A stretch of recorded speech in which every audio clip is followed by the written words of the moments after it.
Just give me a mic check. The arsonist had oddly shaped feet. Okay, excellent. If you haven't watched Anchorman, that was lost on you. No, I watched it. I watched it. Oh, really? Yeah. Andrew McGahan here alongside Andy Ogle at UFC in London. Andy, you came through The Ultimate Fighter.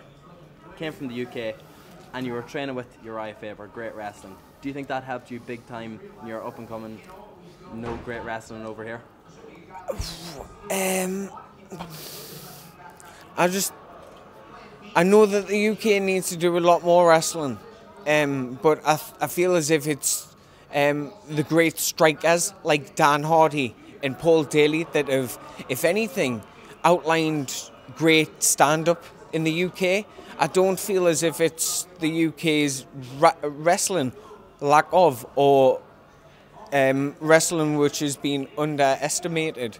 Like, I feel as if it's the superior stand-up which is, if anything, diminished what everybody thinks of our wrestling. You seemed a little bit emotional when you were walking out tonight. Oh, damn right, yeah. Oh, don't even get sobbed, man. I was keep bubbling away when I get after the fight when I went to walk out. Dude, if you watch The Ultimate Fighter, I'm known to have a good cry, innit? Oh, Jesus Christ. You mentioned to someone there your first fight, you were very timid when you were walking out. What is it that changed mentally that made you come out this fight and think, I am brilliant, I need to win this? Again, you watched The 40-Year-Old Virgin. You watched that movie? Yeah, I have. You know, putting it on a pedestal, right? Like, I put the fight on a pedestal, the first one, right? I put Akira on a pedestal, and for this fight, I wouldn't watch Josh.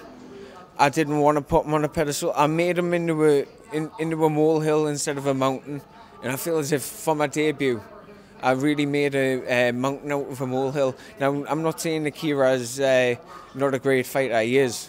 And I'm not saying that Josh is a terrible fighter. What I'm saying is a lot of psychology comes into the fight game. Like, I've been watching a lot of psychological stuff, and just a great example is Andy Murray versus Djokovic with the tennis. Mate, like, Andy Murray crumbled, and you saw it. And the way I've been preparing myself is telling myself, like, come on, you're going to do it. You're going to do it. Fighting is like 90% mental, 10% physical. And was there ever a time in that fight where you thought, oh God, and all of this pre-fight thought that you've had was gone? Did you ever feel in trouble, maybe I'm done? When he locked up his legs round me back, I went, this is going to look awesome when I slam him into the canvas. No, there was a bit where I went, oh, this is a bit sticky. But just calm down, keep yourself motivated. You've been through this with Paul 1,000,001 times. You just chill out. You can do it. Just be patient. Andy, you're a very odd personality, if you don't mind me saying that. Oh, it's alright. I love you too. Do you think this will sell you as a fighter? Promote yourself more, open yourself up to sponsors, as UK fighters have said that sponsors don't really come their way due to low placement on the card? Mate, I just like to be me, and if people don't like me, then what can I do? I don't offend nobody. I just got like a different kind of creative mind where I think of different things in different ways. I don't want to hurt nobody. I just want to entertain, and if you're entertained by the way that I fight, and you like the way that I speak, then give me some sponsorship opportunities, please.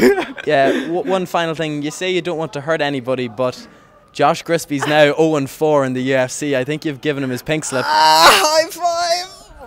Boom! I wasn't saying that in a bad way. Josh is a great fighter, but does that weigh on your mind in any way that you have cost someone his job? Yeah, right. Nobody's seen this. It's because Josh Crispy just walked behind there, and that's why he said that. No, you don't know. No, mate, you know what, right? That's the game, right? You got to win some, you lose some. Josh is he just lost a couple, mate. Like, styles make fighting as well. Like I said, psychologically, mate, at the weigh-in I went, you better bring it. You went, oh yeah, I will, right? But I've been telling myself, like, I'm gonna say something. I'm gonna say, like, right, you better bring it, because I know I'm gonna. So you're trying to get into somebody's head all the time.